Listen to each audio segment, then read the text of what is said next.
எங்களுக்கு எல்லா உரிமையும் இருக்கிறது. நாங்கள் எத்தனையோ நாடுகளை விட சிறந்த முறையில் இந்த நாட்டிலே வாழ்கிறோம். அதற்கு ஏற்றவாறு நாங்கள் உழைத்தும் இருக்கிறோம். நன்றாக விளங்கிக் கொள்ள வேண்டும். இந்த நாட்டிலே நாங்கள் விடுதலைக்கு பாடுபட்டிருக்கிறோம். யாரை விடவும் அதிகமாக உயிர் தியாகம் செய்திருக்கிறோம். யாரை விடவும் அதிகமாக சிறைச்சாலைகளை சந்தித்திருக்கிறோம்.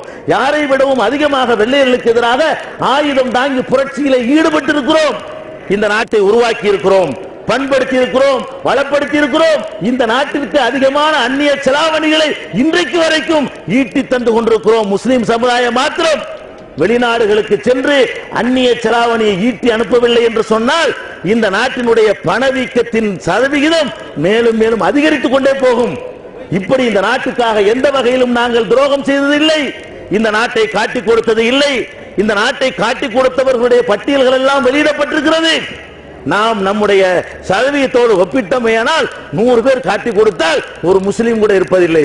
காட்டிக் கொடுக்கிற துரோகத்தை நாங்கள் செய்ததில்லை. ஒரு காலம் தேசத்திற்கு விரோதமாக ஒரு நடவடிக்கையும் நாங்கள் அன்றும் எடுத்ததில்லை, இன்றும் எடுத்ததில்லை.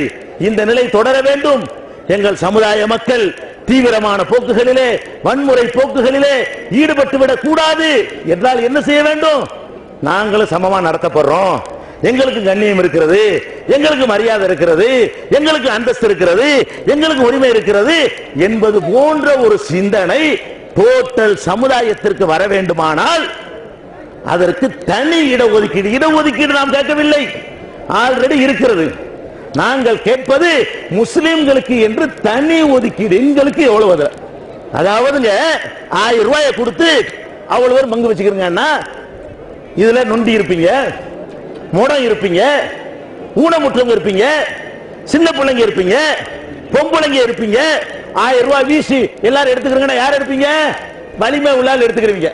பொம்பளை கிடைக்காது, பையனுக்கு கிடைக்காது, நொண்டி கிடைக்காது, முடத்துக்கு கிடைக்காது. நாங்க அந்த நிலையில் இருக்கிறோம்.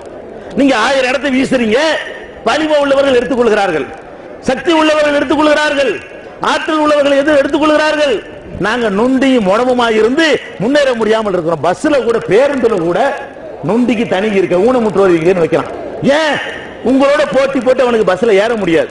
அதனால என்ன செய்யறான்? முதல் சீட்ல இது ஊனமுற்றோர் இருக்குங்கிறான்.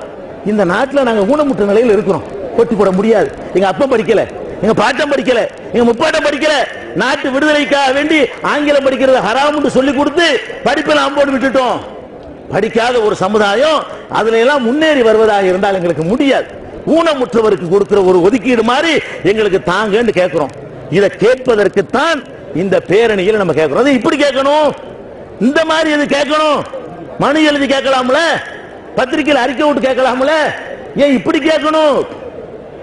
ஏன் இப்படி கேட்கணும்னு கேட்டா, இப்படி கேட்டாதான் இந்த நாட்டில் கிடைக்கும். நம்ம வாழக்கூடிய நாட்டில் எப்படி கேட்டா கிடைக்கும்? இந்த மாதிரி மக்களை திரட்டி, இது ஒருவன் கோரிக்கை இல்ல, இது 2 பேர் கோரிக்கை இல்ல, இது தஞ்சாவூர் மக்கள் கோரிக்கை இல்ல, டோட்டல் முஸ்லிம்களுடைய கோரிக்கை என்பதை நம்புகிற விதத்தில் சொல்வதாக இருந்தால் இப்படி வரணும். வெயில்ல காயணும். இங்க பாருங்கப்பா, வேவா வெயில்ல குழந்தைகளை தூக்கிக்கிட்டு ஆண்களும் பெண்களுமா இந்த நடக்கிறாங்க பாரு. எல்லாரும் கேட்கிறோம். நாட்டில் உள்ள 20 கோடி முஸ்லிம்கள் கேட்கிறோம்.